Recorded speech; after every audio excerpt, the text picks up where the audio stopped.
This is the Scuba Educational Alliance Ocean Podcast, Episode 14.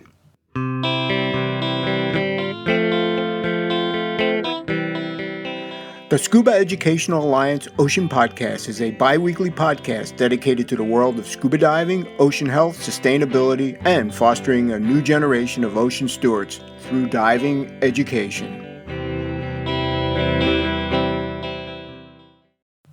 Hello again, everyone. And as always, thank you for tuning in to this latest episode. I'm Jeff Centropino, founder and president of the Scuba Educational Alliance of Connecticut, and your host. And also, welcome to spring 2025. Winter is now behind us. At least I hope so. And we were treated to some spectacular weather earlier this week. A little green is starting to show in my backyard, and the male goldfinches are starting to turn bright yellow again. March Madness is just about ready to get underway, and up here in Connecticut, we are hoping for a three-peat by the Huskies, but it's really tough to do. Just ask the Kansas City Chiefs.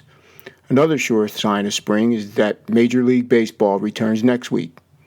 Let the long season begin. We have also closed out our applications for our 2025 scholarships. We're in the process of evaluating those submissions and will be notifying the recipients at the end of the month. It would be great to get these young folks into the diving community and become our new generation of ocean stewards.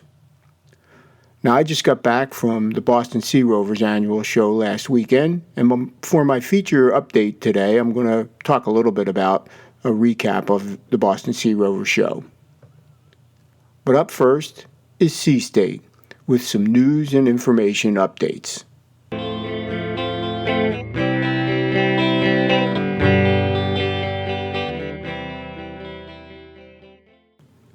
This is Sea State here on the Scuba Educational Alliance Ocean Podcast for Thursday, March 20th, 2025. Right now, I think there are a lot of us who are concerned about where we're headed in the U.S. with respect to the environment. Seems like every day we hear of some sort of rollback of protections, but that doesn't mean trying to fix issues should be suspended. Well, Senator Chris Van Hollins of Maryland reintroduced a bill along with Representative Lloyd Doggett of Texas titled the Farewell to Foam Act. Now, this bill was first introduced in the last Congress and had 70 co-sponsors. I checked, and it looked like they were all on the Democratic side of the aisle. This bill would prohibit the sale and distribution of plastic foam food containers, loose-fill foam packing, those peanuts that stick to everything, and single-use foam coolers. These products contained expanded polystyrene, which is one of the most harmful forms of single-use plastics. Obviously, this bill has widespread support from environmental groups, but I'm not that optimistic that the current Congress will ever take this one up. Now, if you want to keep track of where this is, just go to congress.gov.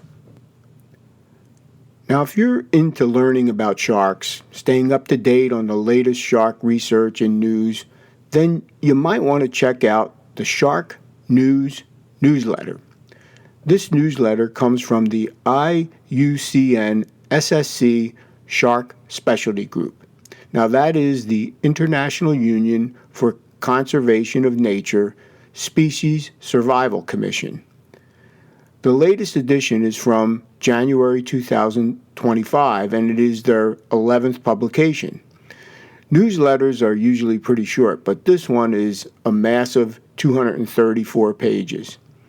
There is a lot to take in. Here are some examples of the articles. There is one on a new species of hammerhead shark that was discovered, the shovelbill shark. The spotlight article is on the Gulf torpedo. At first, I thought it might be in whatever we're calling the Gulf of Mexico these days, but the Gulf torpedo is found in the Western Indian Ocean and in the Arabian-Persian Gulf. There are some great photos by Andy Murch and a discussion of Patty Aware Foundation's Global Shark and Ray Census. One article that I particularly liked is on the impact of tourism on sharks and rays. So again, if you want to stay up to date on all things shark, the newsletter from the IUCN Shark News is something you probably need to take a look at. If you read a lot of Clive Cussler books, you'd think it was pretty easy to find shipwrecks. They seem to drop a side scan in the water and voila, there's the wreck. We all know it's a lot harder to do than that, especially for old shipwrecks. But recently, the Great Lakes Shipwreck Historical Society found a long-lost wreck on Lake Superior. The Western Reserve was one of the first all-steel freighters on the Great Lakes when it sank way back in 1892. The Western Reserve was owned and operated by Captain Peter Minch from Cleveland. And this is tragic. You see, he was taking the 300-foot ship out on a family trip to escape the heat of August. Unfortunately, when the Western Reserve encountered some really bad weather 60 miles north of Whitefish Point, it broke in half. Now, there were 2 lifeboats on board, and from the account of the lone survivor, the crew and passengers made it into the lifeboats, but 27 people ended up perishing. Now, the shipwreck sits in about 600 feet of water, and you can check out some of the short YouTube videos to see just how it looks today. Clive Cussler's heroes and heroines may find it easy to find old shipwrecks, but it's really tough. Alert Diver magazine Q1 2025 from Divers Alert Network is out, and as always, it's packed with great information and interesting items from the world of diving. First, Stephen Frink, the publisher of Alert Diver, reported on the 2024 Reader Survey. Did you participate? I know I did. Well, he reported that 88% of the respondents read all or most of the magazine, and they are very pleased with that number. You can check out all the stats in his note. And then there's a very interesting article by Ali Candelmo from Reef titled Advancing Conservation Through Citizen Science, How Divers Are Revolutionizing Fisheries Data Collection. Now, in this article, Ali discusses 2 unique technologies. The first is called SMILE, or Size Matters Innovative Length Estimates, where divers use a TG6 camera equipped with a laser to take photos, and then AI takes over to determine the length. And then there is the Grouper Spotter program designed to track individual grouper using facial recognition. Now, if you're interested in learning more or potentially participating in either, you can email them. And for SMILE project, that's SMILE@reef.org. And for Grouper Spotter, use grouperspotter@reef.org. There is some really fascinating stuff coming from Reef. There was a story out of Delaware back on March 13th about a humpback whale that had stranded itself and died. This happened at the Delaware Seashore State Park near Rehoboth Beach. Now, it was a juvenile female humpback about 35 feet long and estimated to weigh about 14 tons. The Marine Education Research and Rehabilitation MERR Institute was on site to conduct a necropsy. Now, back in February, NOAA issued a report that indicated between 2016 and 2025, humpback whales are experiencing an unusual mortality event along the Atlantic coast that runs from Maine to Florida. They reported that over that period, a total of 249 humpbacks died. They tracked this by state and then offshore of each state. The 5 top states are Massachusetts, New York, New Jersey, Virginia, and North Carolina. Of the dead whales examined, 40% of the deaths were the result of human interactions, either vessel strikes or entanglement. This can be mitigated, but I don't think we have the resolve at a national level right now. And finally, a couple of weeks ago, there was a vintage dive weekend sponsored by the History of Diving Museum in conjunction with NAUI. The 2-day event ran March 8th and 9th at the Jules Undersea Lodge in Key Largo. That was probably a lot of fun, but I haven't really come across any reports from the Keys on the event. Maybe it was just too small for local newspapers to cover. I even checked out Jules and History of Diving Museum's YouTube channels, but there wasn't anything there yet. I'm sure there were a lot of folks who wanted to dive the vintage double hose regulators, just like Mike Nelson on Sea Hunt, or try out some hard hat diving with the Mark V or a Miller & Dunn helmet. Vintage dive days are pretty neat, and I can remember how we did them many years ago at the local quarry.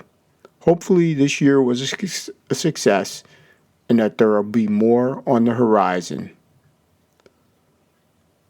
Well, that's it for this installment of Sea State here on the Scuba Educational Alliance Ocean Podcast.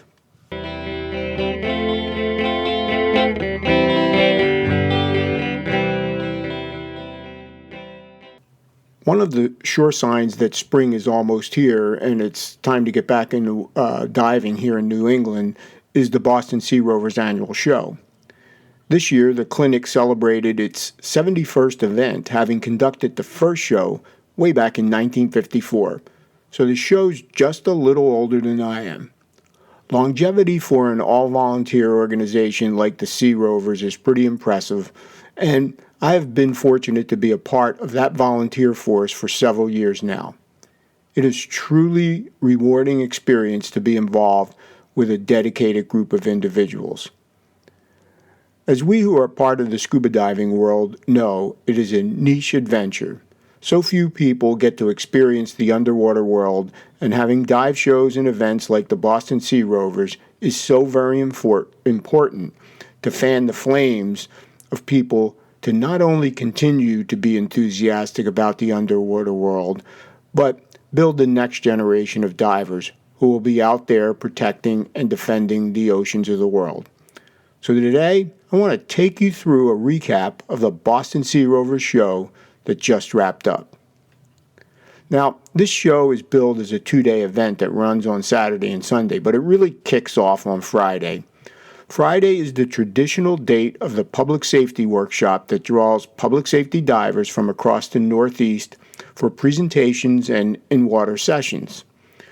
This year, divers got to experience diving with a Kirby Morgan helmet. Last year, the divers were put through an underwater obstacle course in blackout conditions. Friday is also the day that the exhibitors hit the floor and set up for the weekend. This year, the weekend was sold out with quite a few new booths. I always like to get a glimpse of the setup, and I'm impressed with the hard work that goes into supporting the show. Now, one of the nice things that the Sea Rovers have implemented for the exhibitors is a happy hour for us to get together and have a few drinks. This is a nice thank you from the Sea Rovers, and it's a lot of fun to catch up with folks before the show. Also, on Friday night, we attended the Speakers Cocktail Party, and this is always a great event. Again, the Sea Rovers host this nighttime gathering as a way to thank all the speakers who are giving of their time and expertise. As volunteers, we are also invited along with many associate members who have supported the show. Now, I had a chance to catch up with Dan Orr, Ted Clark, Ed Euditis from the Historical Diving Society, and many others. And then it was time to get a few hours of sleep before the big event. This year, I had the privilege of being a room chair for the Saturday morning daytime sessions. I was in the Cousteau room for 3 sessions on marine science and technology. Some really interesting talks. Hyson Chat did a presentation on rebreather training evolution, focusing on the needed skills and discipline.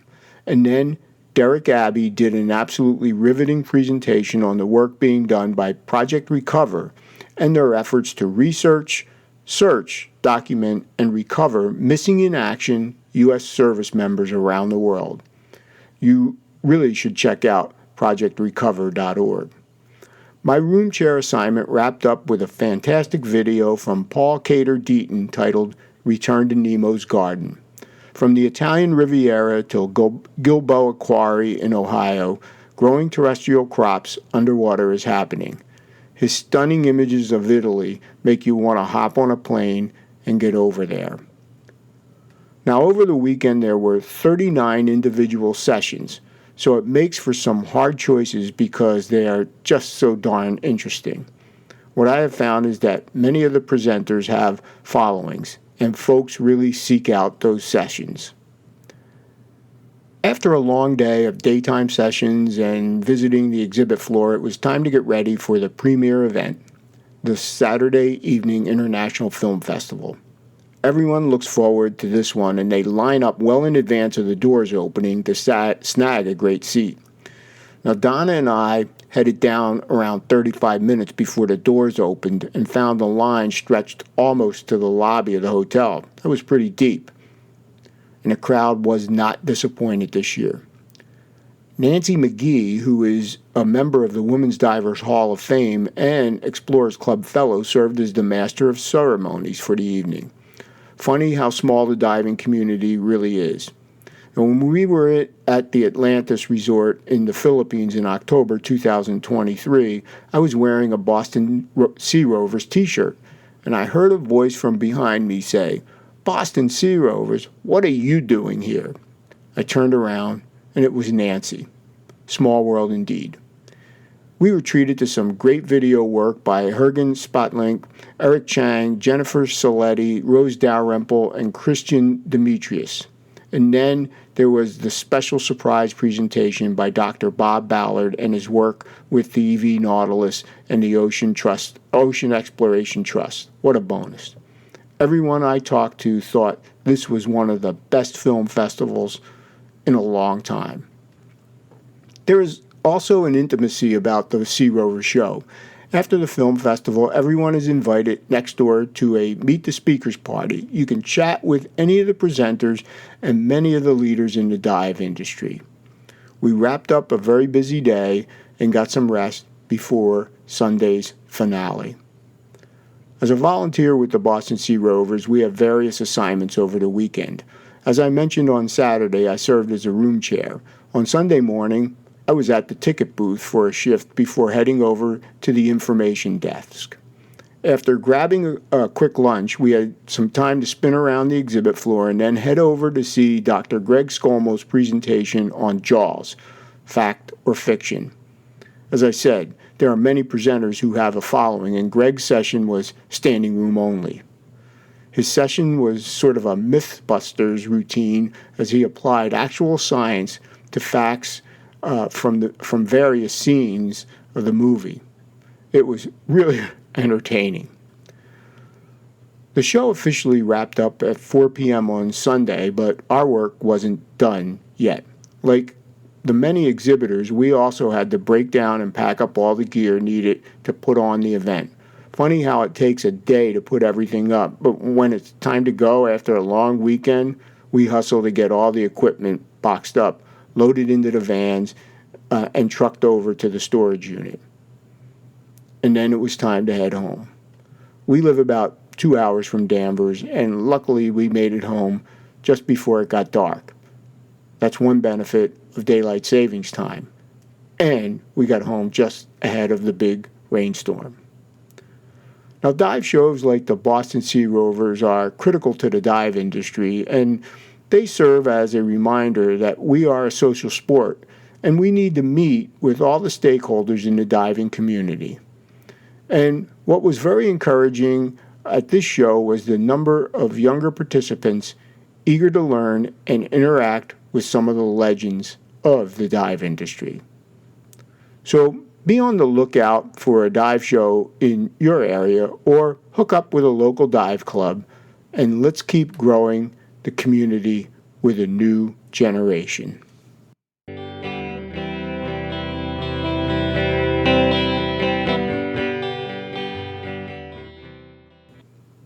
I attended my first Boston Sea Rovers clinic in 2004 when it was held in downtown Boston.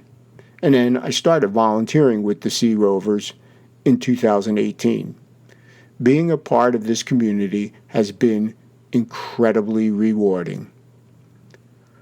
Well, that wraps up this edition of the Scuba Educational Alliance Ocean Podcast. Please pass it along, and let's keep moving forward. Bye for now. This has been the Scuba Educational Alliance Ocean Podcast, a show dedicated to the world of scuba diving, ocean health, sustainability, and fostering a new generation of ocean stewards through diving education.